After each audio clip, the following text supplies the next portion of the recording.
Well, I just don't understand. I mean, I'd like to go for 50-50 legal. And then when I did that, Monica took my time away because I had him every weekend for 8 years. The parties come in and they can't quite get the parenting time situation squared up. So I say let's have the front of the court do it. And that's still not to your liking, Mr. Wheeler? No, I just mean, well, I figure it's, what is it, 4 days a month based on what they got right now every other weekend. I mean, she gets every week as it is. I'd like some weekends or something. I mean, I know my car is out right now, so I'm kind of dealing with that, but I can get rides and stuff like that to get him taken care of. Do you think that you have evidence to present at an evidentiary hearing that would sway the recommendation into your favor? Well, I just don't understand. I mean, I'd like to go for the whole thing for starting this thing was to go for 50-50 legal, which is what my original goal was. And then when I did that, Monica took my time away because I had him every weekend for 8 years. Yeah, I know. The question is I read your objection, and I just want you to understand something. Is you can keep objecting. I don't have any problem with that. But at some point in time, I think you have to realize that you're not going to get everything you want. Well, I understand that, but this is my first time objecting. And, I mean, a father needs more time with his son. Right. But now, this from here to 4 is going to get very complicated for you, for both of you, because I'm going to have my clerk schedule an evidentiary hearing, and it's like a trial. His desire for 50-50 custody is clear, but the reality of the situation begins to set in. The legal process isn't as simple as he expected, and the frustration starts to build. When he's told that things will get complicated and out of his control, we see the first cracks in his resolve. But this isn't just a father trying to be a part of his child's life. It's a battle of wills, and the stakes are high. And at this trial, you need to bring in evidence. You need to present evidence. You need to have it admitted into evidence. You need to prepare before the evidentiary hearing witness lists, exhibit lists. You need to exchange exhibits. You need to file a brief outlining the issues. So it's very complicated. Okay. Just for visitation time? I mean, that doesn't make sense. Yeah. Why can't a father have 50-50, I can't answer that for you because I don't know anything about the recommendation. I don't get that recommendation until closer to the evidentiary hearing.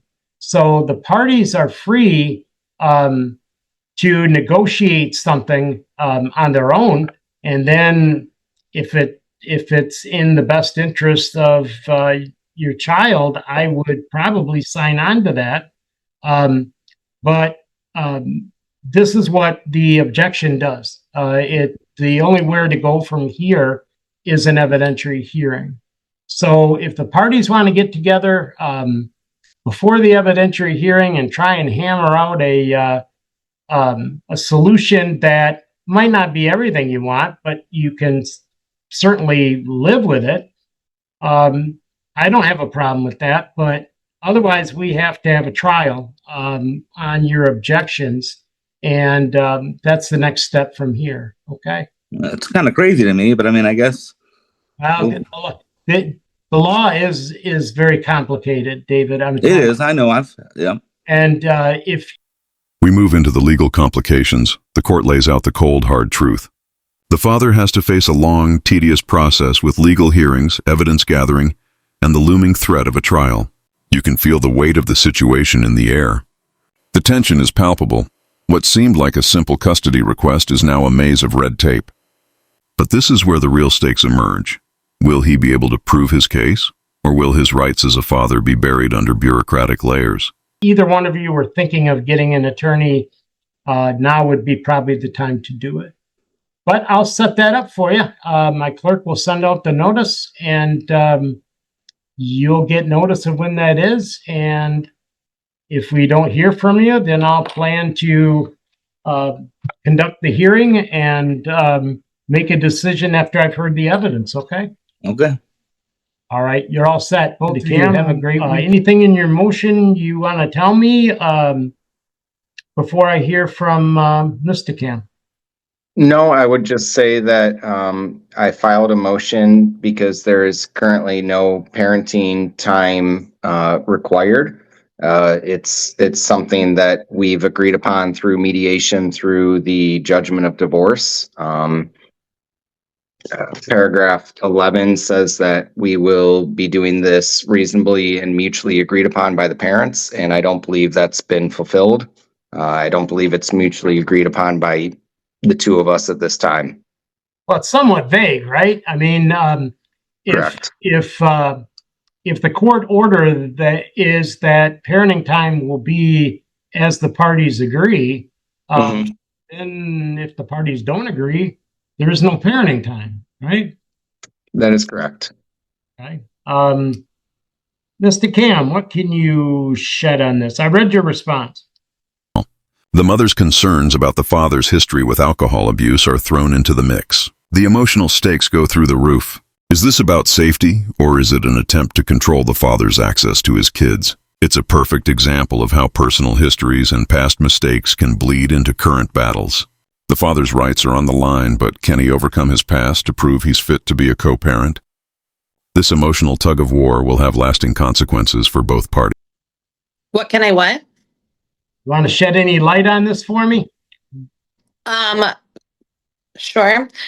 We have originally, when we went through mediation, there was quite a lot of conversations, a lot of agreements that he has not held up to.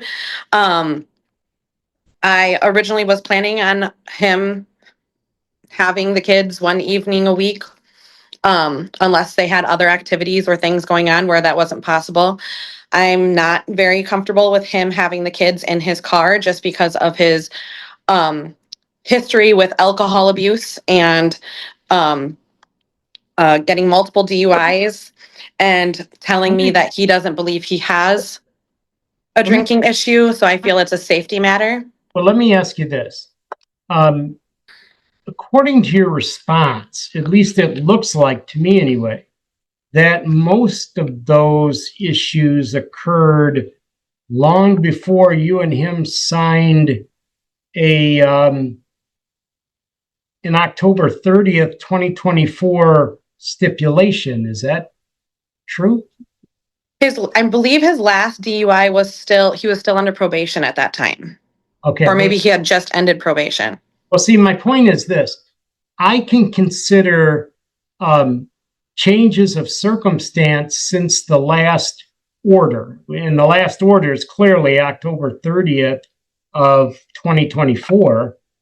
And anything that occurred before that, it's not irrelevant.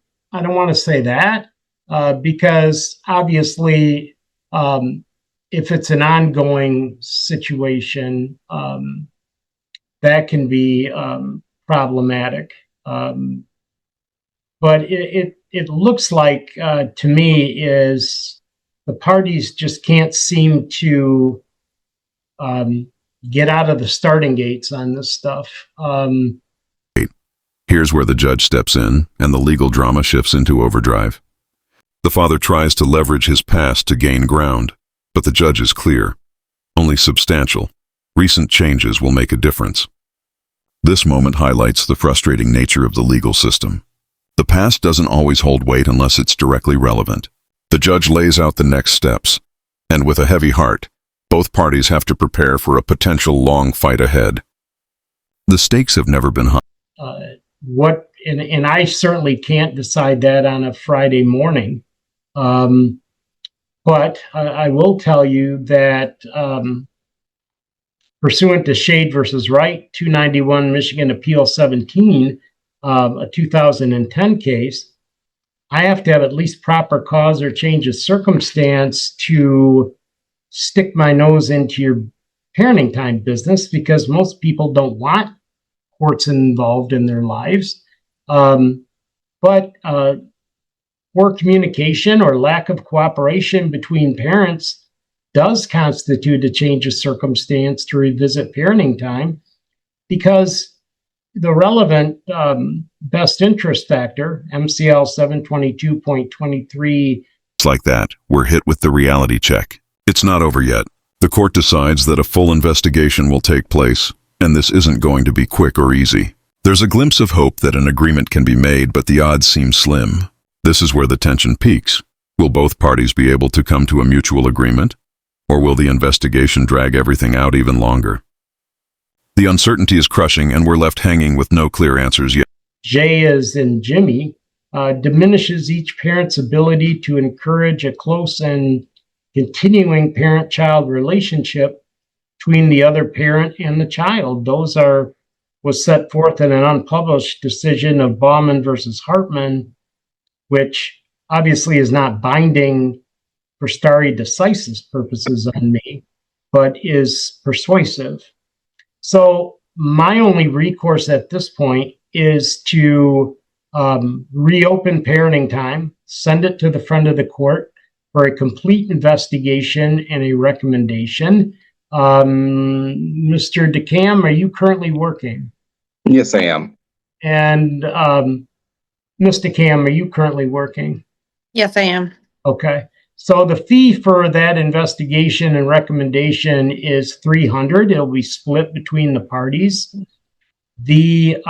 What they will do is they'll meet with both of you before they do anything, and it'll be by Zoom. And they'll see if they can't come up with an agreement that you both can live with, I guess. And if you can't, then they will conduct a full-blown investigation. Both parties have to fill out questionnaires. They will talk to whomever witnesses you wish them to talk to. They may talk to the children, they may not. And at the end of the day, they will make a recommendation to me about what parenting time should be, and the parties can accept it. And if that's the case, an order would be entered and it would be done. Or they can reject it, and in which case I would have to, like my last one, have a evidentiary hearing, a trial on what I believe parenting time should be. So that's kind of where we're at this point in time. I'll get the ball rolling for you guys. But I really hope that when the front of the court meets with both of you, which usually is in a couple of weeks, that they can come up with an agreement and put an end to this thing. But if not, we'll run a complete investigation. Okay? That's what Perfect. I can do for you. All right? Thank you, Your Honor. All right. Thank you both. And make sure the front of the court has your current addresses and all that. If there's any doubt in your mind, go over there to 82 Ionia and make sure they have it, because they don't forward mail. And I don't want anybody getting lost in the problem. Okay.